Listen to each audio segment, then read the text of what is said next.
welcome back to the Exceptional Conservative Show live from the nation's capital, Washington, D.C. That gentleman that you were just looking at is an Emmy Award winning aficionado in the entertainment industry. He is none other than Mr. Syracusa himself. Craig Syracusa is with us tonight. He has a wonderful program on Friday nights at 8:30 p.m. on New York, a Net New York channel, and he has been interviewing people for over 20 years on his network. He is, of course, award winning in the production organization that he has, God's Plan Productions. I want to introduce to some and present to others the host and director of Walk in Faith, hosted by Craig Syracusa, none other than Craig Syracusa himself. Good evening, sir. It's a tremendous honor and pleasure to have you on the air with us tonight. Wow, thank you so much. I really appreciate it. Thank you so much for this opportunity. Listen, how are you doing tonight? I love the music. I love it. Thank you. That's why I come here. This is the only reason I come to work, because I listen to good music. This is a great intro. I love it. I love it. Thank you. Craig, listen, you've been in the industry for over 20 years, and you are award winning. You have worked with Hollywood stars. You worked with political leaders. Sports leaders. The case goes on and on. Have you ever experienced something like 2020 in terms of COVID amongst the entertainment industry? No. It's funny, right before COVID, I had a lot of meetings. Like most people, I was traveling. I saw Darryl Strawberry was on at it's 10 p.m. and we worked with Darryl Strawberry. We had so many projects going on. And then when COVID hit, everything sort of stopped. I remember I was doing a shoot in Pennsylvania covering a new play, and they announced that night that they were going to shut down, and everyone thought it was going to be 2 weeks and we were going to get back to life. And I'll tell you, man, it's been a lot longer than 2 weeks. And I've noticed that everything started to shift to where I wasn't really comfortable doing interviews on Zoom. I would always deny any interviews that wasn't, in person, because I wanted that sort of rapport. And then I realized that this is the future, man. Nobody's really sitting down and nobody feels comfortable, and the regulations are so strict. The industry overnight just changed. It just changed. Yeah.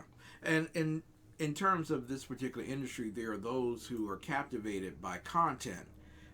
Content is king, and you've been a king of content all the years that you've been producing and syndicating shows. How is it that individuals in the entertainment industry are able to sustain themselves at a time period where people have tuned off the NFL, they tuned off the NBA? The NBA had some of the lowest ratings ever for its championship season. What type of content is really winning out during the COVID pandemic?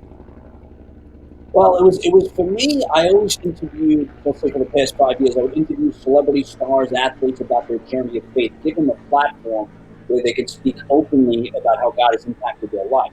Yes. So that hasn't changed for me at all. It's given me more of an opportunity to speak to not so much celebrities lately, but I find it a lot more interesting to just speak to just regular people, just like you and I. Yes. People that are really going through the storm and that are going to be really open about their struggles. So I think it's really creative. There's always an opportunity in a crisis. So, sitting down like most people, I could sit down on the couch and feel sorry for myself. And I said, no, I'm not. I'm going to see where the opportunity lies within this crisis.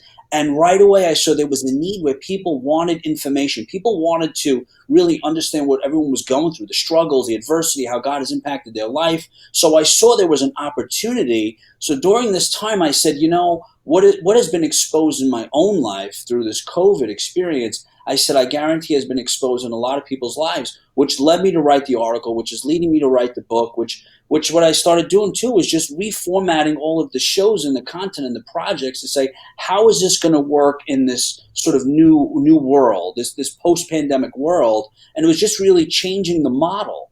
And that's what I've been doing. And I think a lot of people, if you try to take, as I say in the article, the pre-pandemic mindset of sitting down with celebrities or, creating content the way we used to and try to put that into this post-pandemic world, I think you'll fail. I think the regulations and the way the world is now, it changed so quickly that you need to adjust and adapt the same way, or else it's over time, it just won't work. The world has changed very, very quickly. Exactly. Craig, I want to ask you here. You mentioned a big thing in a small word, God. And it's when you're wealthy, when you're successful, when you are in the public eye with famous, sometimes it's very easy to insulate yourself from God. How close to God have you noticed that people have become since the pandemic began? I love that question. Like any tragedy, crisis, people, they lean, right? They lean on their faith. So the first couple of days, first couple of weeks, I've never seen so much on social media, Instagram, Facebook. People were all prayer intentions and talking about prayer, asking questions, and it was just amazing. And then I saw over time it started to fade away, Yeah. and that really bothered me. And it reminded me of the two magical holidays, or Ash Wednesday or Easter, when people, a society allows us to be open and speak openly about our faith without being criticized or ostracized, right? Yeah. So it reminded me of that time.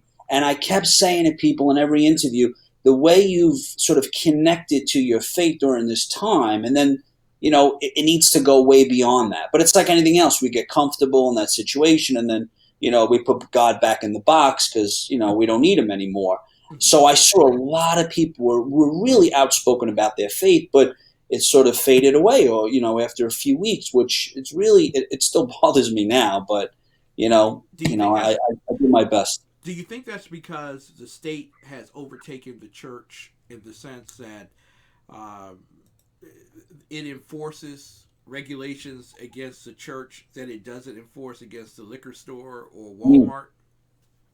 I'll tell you, the state and listen, Instagram. I mean, I have Facebook. All of these platforms. When I promote or boost anything that has to do with faith, any specific hashtags denied. And Yeah. I mean, I've went on and tried to. I did all the necessary paperwork and all the. It doesn't matter. Anytime I post a pro-life video, if I put, I don't like Governor Cuomo. I think most people know that by now. I don't like it. I don't like Really? it. Good. So I have a hashtag Mortal Sin Cuomo, and they will not. Anytime I boost a pro-life video with that hashtag denied, it doesn't matter if you constantly get denied when you're outspoken about your faith. You can post stuff; the algorithms don't work the same. If you try to boost, it doesn't always work. It's really so. I think it's the state, the way they treated the churches, the way just in general, like you said, if a liquor store is open, I went to church this morning, and it's so uncomfortable to sit there the way they don't give out the Eucharist the same way. You have to wear a mask. They take attendance. It's really so uncomfortable. But I can go in the liquor store or I can go to Walmart or Target, and there's 1,000 people there. Exactly. And maybe they're wearing the mask, maybe they're not. It's just it's really unfair the way that the church, in a sense, has been treated. You have a tremendous show called Walk in Faith, and you've been doing this show for an extended period of time. I want, if you could, tell the American people, first and foremost, how they can watch your program, how they can get involved in terms of seeing the program itself, but also, why is that program so vital right now to the American people? Mm. So the show, I've been blessed. I've been doing the show for a long time. It's on Parables. It's on Saltflix. It's on Net TV. Some of the episodes are on EWTN. You can watch it on PureFlix. You can watch it online, of course, on YouTube. There's so many different platforms that carry it. With, like I said, it's been amazing. I mean, the point of the show started off, really, it was a seed that was planted a long time ago, where I wanted to give celebrities the opportunity to speak openly about their faith, because I knew that they didn't have that platform, and if they did, it was usually cut or edited out, which Yeah. really bothered me. And I saw this firsthand working in the entertainment business, so I wanted to give them that platform. And I've interviewed, I can't even tell you, thousands of people, and most of them have the same journey, the same sort of this sort of journey of faith. So I wanted to give him that platform. And then during this time, what it does is I'm always just trying to plant that seed that you need to build a relationship with Christ. And I'm very open about my life and my journey and my struggles. And, I try to talk to people every day about it's a routine which builds a relationship. My life has changed dramatically, probably like yours and probably like most of the listeners, when I started to build a relationship with Christ and I started to see what is my true purpose? What is God calling me to do? And once I started to discover that, it was like an awakening. And the way your life changes in a second, but you got to work on it. It's not like, you Yeah. just, that's it. It's like going to the gym, right? You got to do it every day because the enemy and distractions. But all I want people to do is to look at me and say, there's something about this guy. What is it?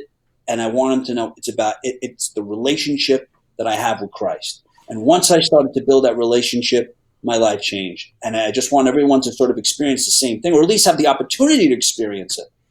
Yeah. So that's what my show is.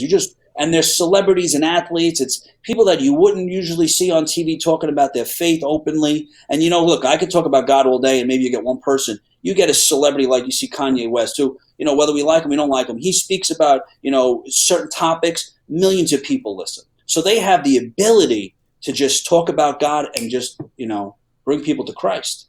You mentioned Kanye West, who is seen as sometimes flappable, uh, sometimes genuinely committed in his relationships with Christ.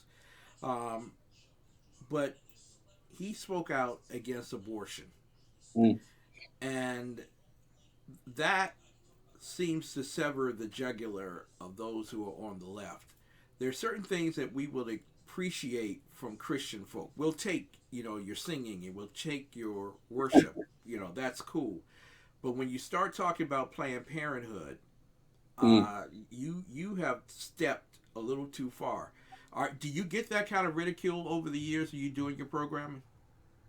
I get a lot of people on YouTube, right, Yeah. that will ask me, or not even ask me, but they want me to prove that my God exists. And I know you're not supposed to sort of go back and forth, and I always take the high road, and I try and I pray, and I'm like, maybe I can help them, maybe I can sort of inspire them. But I get a lot of people that come at me that way, and my wife and I got some hate, not hate mail, but I guess hate emails.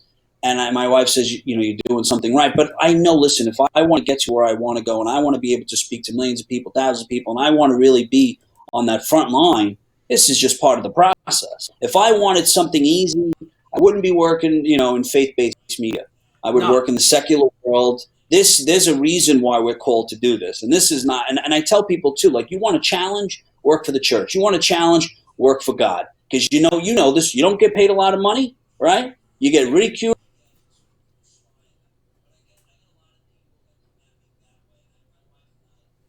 There we go. Craig Syracuse with us tonight, ladies and gentlemen. A tremendous artist in his own right. Also, he has a um, program that I encourage you all to take a look at on a weekly basis. It comes on Fridays at 8:30 p.m. Eastern Time. It is called Walk in Faith. You can find it on netny.tv, netny.tv, EWTN, and other programs in marketplaces around the country. He is an award winning Gabriel Award for fact Station of the Year by the Catholic Press Association. And he is a tremendous opportunist. He has given a lot of people the opportunity to find Christ without necessarily leaving this particular world. Uh, Ladies and gentlemen, we're going to take a quick brief uh, we're going to take a brief break here. When we come back, ladies and gentlemen, I want to introduce the some and present to others Biff Zeppi. We'll be talking about the election as well, and I want Craig to know that I really want him back on our program. There's a lot we need to talk about. Um, about God, about faith, and about television. Craig Syracuse, ladies and gentlemen. Syracusa, what a wonderful, wonderful conversation. We will be right back with more of the best right after these messages.